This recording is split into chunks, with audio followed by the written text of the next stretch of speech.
Sveiki visi, esu Audrius ir šiandien norėčiau pakalbėti apie dar vieną rezonansinį įvykį nutikusi Lietuvoje, Kaune, sekmadienį. Kadangi esu jau 40 metų, šiek tiek daugiau jau, ir atsimenu labai daug rezonansinių nutikimų, kaip buvo verslininko susprogdinimas prie operos ir baleto teatro, paskui buvo Kėsų pagrobimas, toliau kunigo dingimas, buvo visai nesenai tas berniuko Mykolo nutikimas ir visais laikais, kai atsitikdavo kažkoks rezonansinis įvykis, visada buvo paskleidžiama kuo daugiau informacijos, kad žmonės pradėtų dalintis ir padėtų tyrimui. Gal kažkas kažką matė, gal kažkas kažkur tai kažką pastebėjo. Visada matydavome, jeigu dingdavo vaikas, sakykime, kaip Mykolo atveju, ar nutikdavo kažkas tai kitko, vis laik mes matydavome žurnalistus, kalbinančius tėvus, kalbinančius pareigūnus, dalyvaujančius visur, ir dažniausiai būdavo, kad giminaičiai būdavo verkdami, ašarodami, siūlydavo pinigus surasti dingusį žmogų ar naudingos informacijos. Taigi dabar realiai galima palyginti, ką mes turim ir kaip būdavo anksčiau. Taigi, šiaip šis nutikimas atsitiko sausio 7 dieną, kaip ir mano gimtadienis. Ir kadangi buvau pasiruošęs savo stalą, kažkokia tai šventinė tokia nuotaika, ir mane užkabino labai šitą situaciją. Taigi, ką mes turim? Sausio 7 dieną 9 metų mergaitė 20 laipsnių šaltyje išeina pirkti baterijų, bent jau taip yra sakoma. Viską, ką kalbėsiu, tai yra faktas, galite susirasti internete, puslapiuose, žiniasklaidoje, Facebooko puslapį, jeigu nepratrynė Agotos paieška, dabar jinai vadinasi kažkaip kitaip. Ir apie 5 valandą vakaro jinai pradingsta. Visas rezonansas, visas triukšmas dėl pradingusios mergaitės pakyla jau vakarop, kai yra susisiekama su policija, kad dingo mergaitė. Ir tada prasideda įdomybės. Lietuvos žmonės, ypatingai Kauno ir iš visos Lietuvos, žmonės susikooperuoja ir atvažiuoja ieškoti mergaitės. Ir ieško. Gauna žemėlapius, gauna vietas, kur reikia paieškoti, ir ieško. Ieško, tuo metu tikriausiai ieškojo asmeninių daiktų. Ar kažko kito. Bent jau, kaip aš suprantu, tai žmonės ieškojo asmeninių daiktų, kad padėti suprasti, kas nutiko, kur, kaip ir ką. Atsiranda liudininkų, kurie sakė, kad girdėjo mergaitės riksmą, atsiranda kažkas matė aukštą moterį, kažkas matė vyrą, kažkas lyg mašiną pastebėjo, ir žodžių tokių kalbų buvo beprotiškai daug. Pirmadienį pradeda sklisti po visą internetą galimų nusikaltėlių mašinos nuotraukos. Buvo kelios mašinos įtariamos. Buvo Mazda 5, buvo Ford C-Max, toliau buvo dar ten Ford Focusas, man atrodo, kai kas ten Toyota minėjo. Bet pirmiausia buvo paskleistas gandas, kad tai yra Toyota Prius, su kuria greičiausiai važiavo kažkoks Bolto vairuotojas. Tada pradėjo sklisti keli automobiliai su valstybiniais numeriais. Pirmadienį po pietų prasidėjo raganų medžioklė, kadangi buvo pasidalinta žinia, kad ir nuotrauka, kad greičiausiai mergaitė pagrobta su Mazda 5 automobiliu. Kaune žmonės pradėjo ieškoti savadarbių ežių, savadarbių stabdymo priemonių, pradėjo stabdyti visus Mazda automobilius vairuojančius, sidabrinius, pilkus ir daryti kratas. Taip, vieni žmonės buvo pasipiktinę, kiti žmonės buvo kaip tik už tai, kad ieškoti kartu ir visa kita, bet tai jokių rezultatų nedavė. Visą šį laiką, kol vyko paieška, kaip sakykime, dauguma dingimo atvejais, visą laiką ar tėvai pasirodydavo žiniasklaidoje, ar kažkur tai prašydavo padėti, susisiekti, prašydavo skambinti, siūlydavo atlygį ir visą kitą. Šiuo atveju tai nebuvo padaryta. Vienintelis žmogus, kuris pasiūlė savo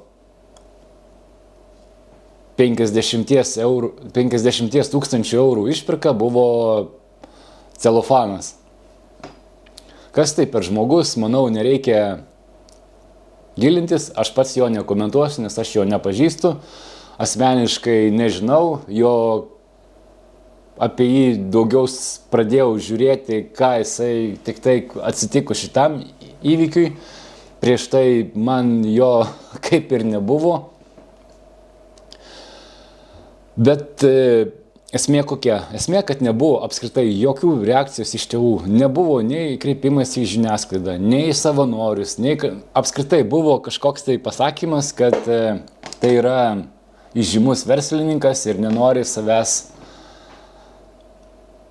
identifikuoti, bet pasikuiščius istorijos archyvose visi iki šiol, kad ir patys ten didžiausi tie patys kiesai, kaip dingo kunigas Mikutavičius ir visi kiti ten ir dingimai, ir rezonansiniai įvykiai, kaip ten pabėgo su automatu ir daug kitų visokių rezonansinių atsitikimų, jų buvo labai daug, visą laiką būdavo pranešta informacija, kas, kur, kaip visiškai tiksliai už informaciją siūlė pinigai, visa kita.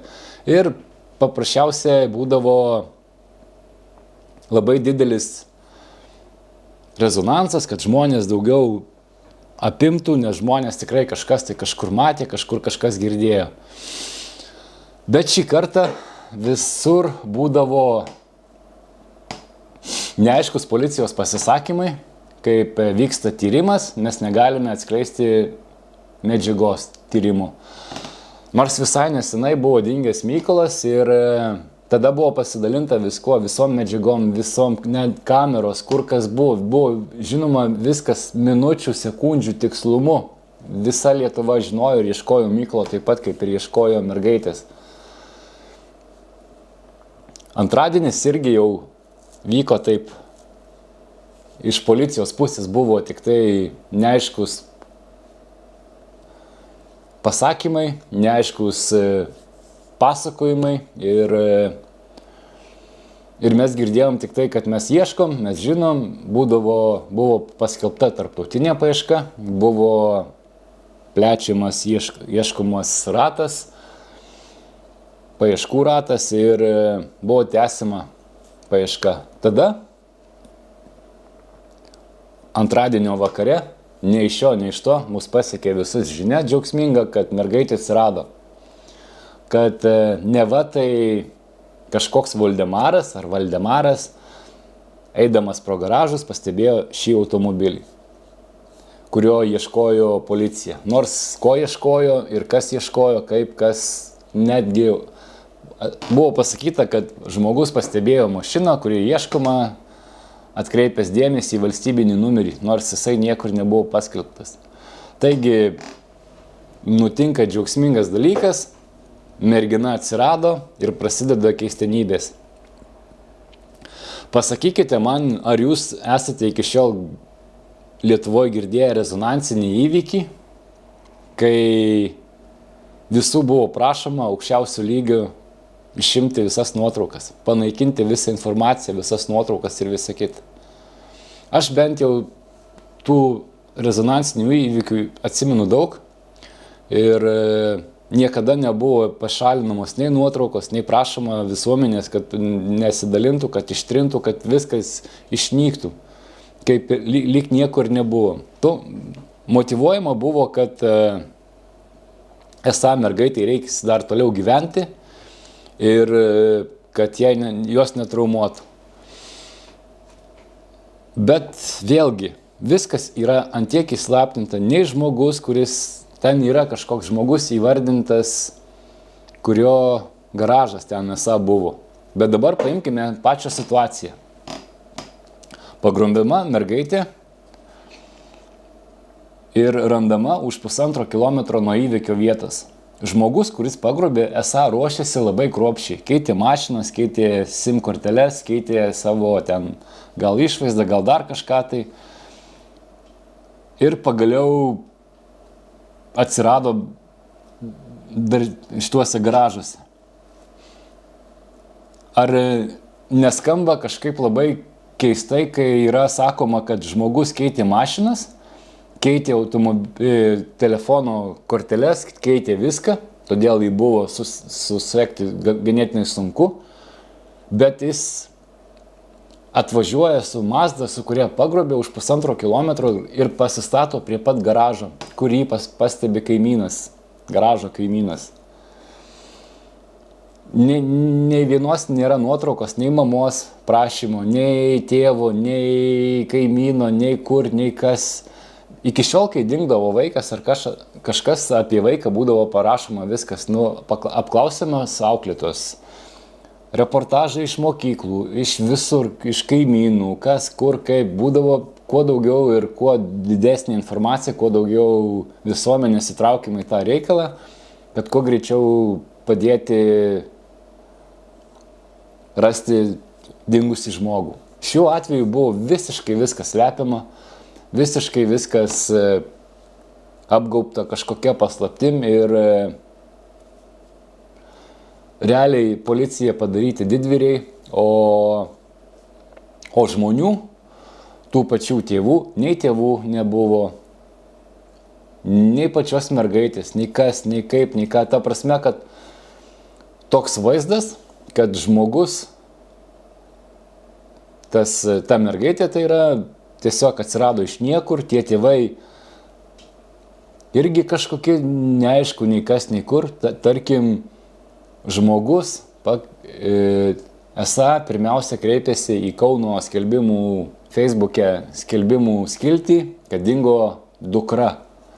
Nei pas save įsikėlė, nei kažkur tai kažką, žodžiu, daugiau klausimų, atsakymų nėra, yra visiška mistika. Asmeniškai nepulsiu komentuoti ir vertinti iš tos situacijos, nes tai skamba ir visai istorija yra kažkokia tai apgaubta kažkokiom tai paslaptim. Ir tikriausiai lauksim kažkokių tai naujienų. Vis atsiranda kažkokių tai naujienų, sakykime, socialinės tinkluose, žiniasklaidoj, bet jie vėlgi, realiai visa informacija apie tėvus, apie mergaitę yra, apie patį tyrimą yra pilstymas iš tuščio į kiaurą. Kaip pasiseks tyrimas, pamatysime tikriausiai netolimojo ateityje. Ir tikėkime, kad viskas bus gerai ir mūsų, ir visų aplinkinių, visų mūsų gyvenimuose. Ačiū Jums labai, tikiuosi labai nepeiksit, labai stipriai nekomentuosit ir iki greito susitikimo. Iki.